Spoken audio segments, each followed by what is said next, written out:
Bom dia a todos, a paz do Senhor Jesus Cristo. Pontualmente às 9 horas da manhã, aqui estamos nós na Remanescente Cristã Filadélfia, para juntos celebrarmos a ressurreição do Senhor Jesus Cristo e também a congregação das famílias cristãs. Com muita alegria, com muito sentimento de gratidão e satisfação, aqui estamos. Vamos celebrar com toda a intensidade do nosso coração o Senhor Jesus Cristo, pois Ele ressuscitou dentre os mortos. Vamos neste momento abrir nossas Bíblias em Apocalipse capítulo 3, do verso 7 em diante. Escreve ao anjo da igreja em Filadélfia, assim diz aquele que é santo, verdadeiro, o que tem a chave de Davi, o que abre e ninguém pode fechar, e o que fecha e ninguém pode abrir. Conheço tuas obras, tenho posto diante de ti uma porta aberta que ninguém pode fechar. Tens pouca força, mas guardaste a minha palavra e não negaste o meu nome.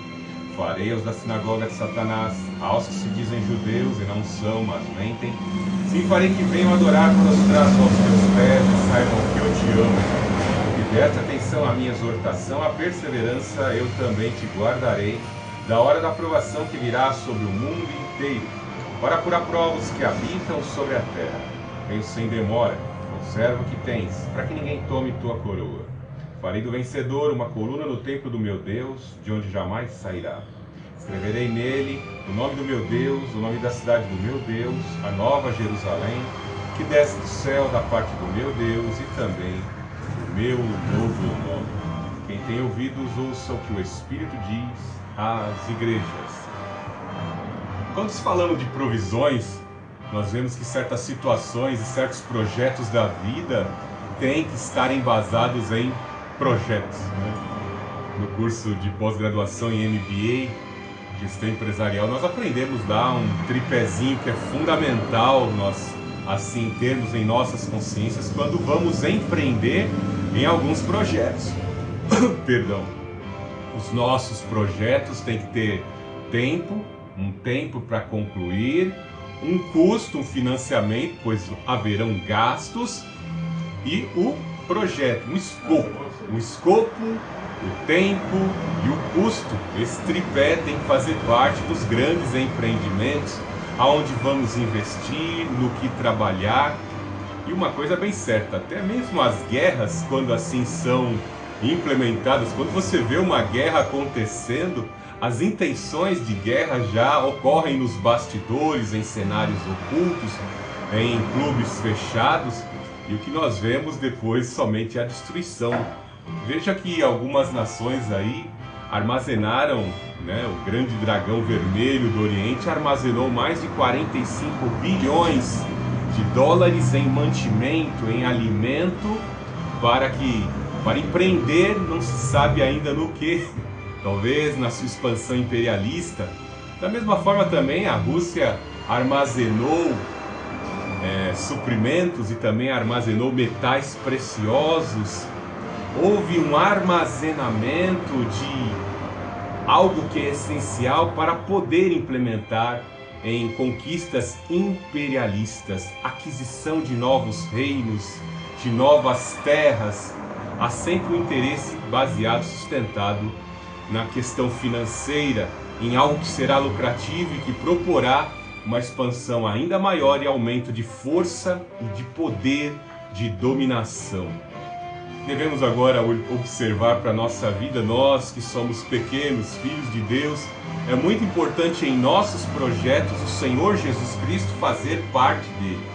É muito importante em nossos projetos, no nosso projeto de sobrevivência, em especial ciente de que a morte é consequência do pecado. Se todos nós somos pecadores inclinados ao pecado, automaticamente nós vamos morrer. Temos que pensar a todo instante na vinda do Senhor Jesus Cristo, que a qualquer momento Ele virá. Que a qualquer momento também, de forma imprevisível ou de forma inesperada, uma bala possa atingir nossa cabeça, nós possamos ser atropelados, qualquer outro incidente pode nos tirar a vida. Ciente de que o nosso empreendimento tem que haver a pessoa do Senhor Jesus Cristo, nós temos que a cada manhã, a cada dia, abrirmos os olhos e despertamos, glorificar ao Senhor Jesus Cristo, agradecer a sua presença em nossa vida e andarmos como assim Ele nos ensinou, em espírito e em verdade, juntos com o Espírito Santo. É óbvio que muitas vezes o Senhor nos isenta de algumas provas difíceis. Nós temos um herói anônimo que nos salva de situações difíceis. Às vezes a gente passa por um lugar e vemos que o Senhor nos priva, nos livra de termos passado por algo difícil. Podemos olhar para o lado e ver, poxa, ainda bem que eu não escolhi aquele caminho. Aquele meu amigo lá foi escolher o caminho. Olha o que aconteceu com ele. Hoje é um deficiente. Olha o que aconteceu com ele. Morreu. Olha o que aconteceu com aquele meu amigo. Ó, hoje tem uma doença por consequência de escolhas erradas lá atrás. Quão terrível é. Somos guardados do Senhor. É interessante que no texto da igreja de Filadélfia, tudo isso que eu estou falando aqui em outras palavras, está escrito. A importância do Espírito Santo em nossos projetos, no nosso projeto de vida, no nosso projeto de sobrevivência. É essencial termos a provisão do Espírito Santo. Você se lembra da parábola das 10 virgens? Qual a importância de, no aguardar do noivo para participar daquele casamento, havia uma necessidade de ter azeite nas suas lamparinas. Nos dias de hoje vemos da mesma forma a importância do Espírito Santo em nossas vidas para aguardarmos a sua vinda inesperada. Só que algo interessante é que a palavra de Deus ela vai nos demonstrando por meio dos sinais e dos acontecimentos em semelhança para que o povo pudesse compreender naquela época e também nos dias de hoje pudesse compreender os sinais e a correlação dos sinais que antecedem a vinda do Senhor Jesus Cristo, a mulher que está prestes a dar à luz. Quanto mais se intensifica o tempo e as contrações, indica que a mulher vai dar à luz. Contamos os 9 meses, é óbvio, né? Existe um período de gestação, mas quando se aumentam as contrações, já é um indicador de que a criança vai nascer, a criança vai vir ao mundo. Então nós sabemos que quando se intensificam os sinais em proximidade de tempo, são indicadores da vinda do Senhor Jesus Cristo. Veja as catástrofes climáticas que estão ocorrendo no bramido das ondas e dos mares. Mais tsunamis ocorreram nesta virada nas primeiras 2 décadas do ano 2000 em diante. Vemos a intensificação de tsunamis, como assim previu o Senhor Jesus Cristo no Evangelho de Lucas. Fome, escassez. É interessante que as riquezas aumentam trilionariamente falando, mas mesmo assim não há solução para o problema da fome, né? E fica aquele discurso terrível sendo disseminado, mas a solução para o problema da fome não existe, né? Não são implementadas medidas efetivas para se erradicar a fome. Veja a violência. Existem formas certas de acabar com a violência, mas infelizmente tem sempre alguns humanistas sabotando os projetos para se acabar com a violência, né? Porque não existe punição. Se não existe punição, as pessoas vão continuar na marginalidade, cometendo crimes, latrocínios e homicídios. Então vemos que soluções são fáceis, difíceis a serem implementadas, porque o inimigo peleja contra as pessoas. E como eu disse, esses sinais estão se intensificando e de certa forma trazendo um certo pânico às nossas vidas. Nós, filhos de Deus, não devemos temer. O salmista nos ensina que quando estamos abrigados como filho do Altíssimo, na presença do Altíssimo, à sombra do Onipotente, nós descansamos. Se descansamos na presença daquele que tem todo o poder, como disse o salmista, o que poderá nos fazer o homem? Ainda que matem a vida do nosso corpo, nossa alma está guardada naquele que já venceu esse mundo e ressuscitou dentre os mortos. Não há o que temer. Às vezes pensamos, damos um passo decisivo em servir ao Senhor Jesus Cristo, atendemos ao seu chamado e ficamos um tanto que perplexos. Como vai ser daqui para frente? Como será desenvolver esse chamado que o Senhor coloca sobre os meus ombros? Por mais que o cara consiga aí um diploma de doutor em teologia, no mercado de trabalho talvez ele não vai conseguir ganhar muito dinheiro, porque teologia não serve para encher currículo de ninguém, né? Eu acho que talvez a segunda a mais bela de todas as profissões. Primeiro medicina e depois teologia.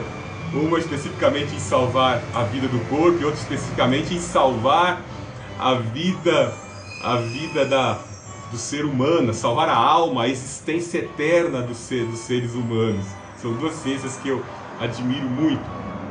Mas veja que nós, a longo prazo, nós estamos nessa terra vivenciando, e no momento, uma circunstância como essa, nós ficamos um tanto que perplexos.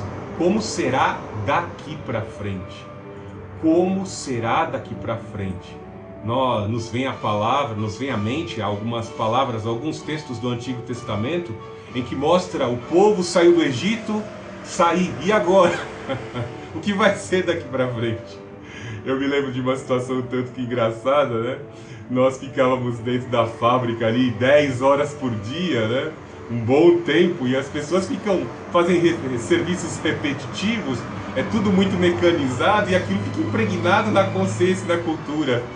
E às vezes as pessoas saíam num dia de sol, principalmente quando tinha o antigo horário de verão, era um dia iluminado, as pessoas saíam da fábrica, viam o sol, quando passava pela catraca da empresa, ficava ali, não sabia a direção para onde ia, de tão acostumado que era ficar dentro da fábrica, de tão impregnado que ficou a condição de subordinação de trabalho dentro da fábrica.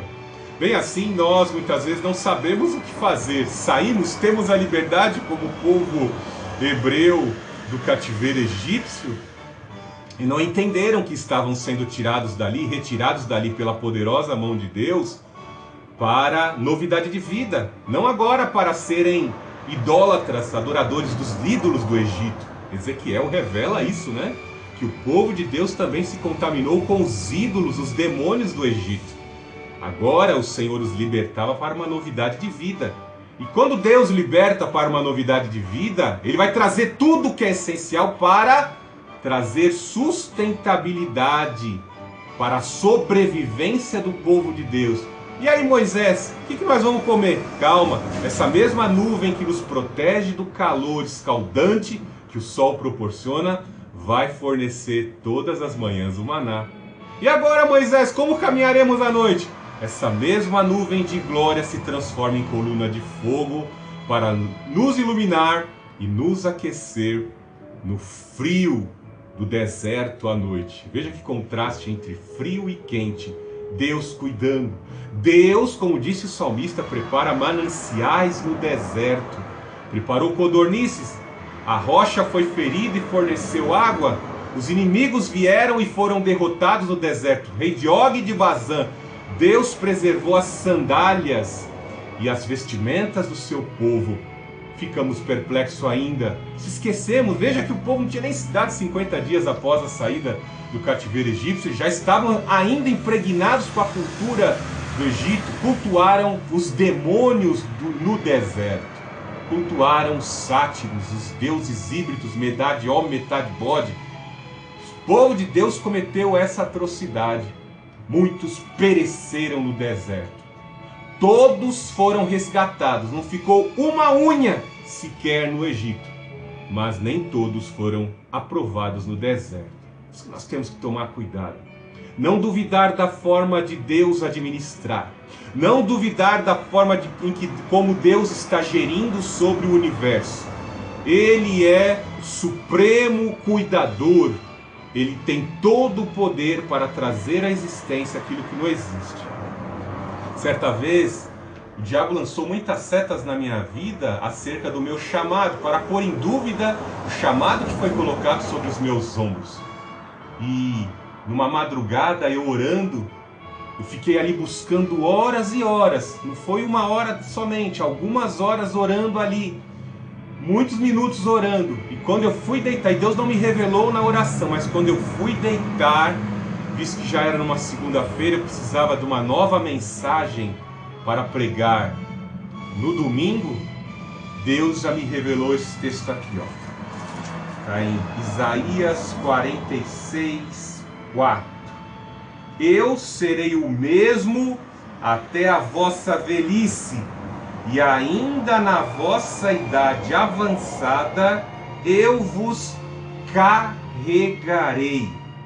Eu vos criei e vos levarei, sim, e vos carregarei e vos livrareis. Deus fala ou não fala por meio da sua palavra? Aquilo que nós buscamos a madrugada inteira, do que vai ser daqui para frente, o nosso Deus está transcendendo a tudo isso, nos demonstrando: eu vou cuidar na velhice.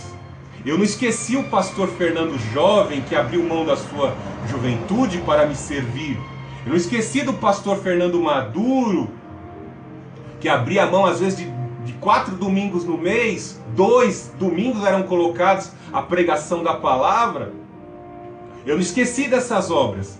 Eu não esqueci do Fernando mais maduro e do Fernando hoje com 50 anos de idade. Eu não esqueci do pastor Fernando.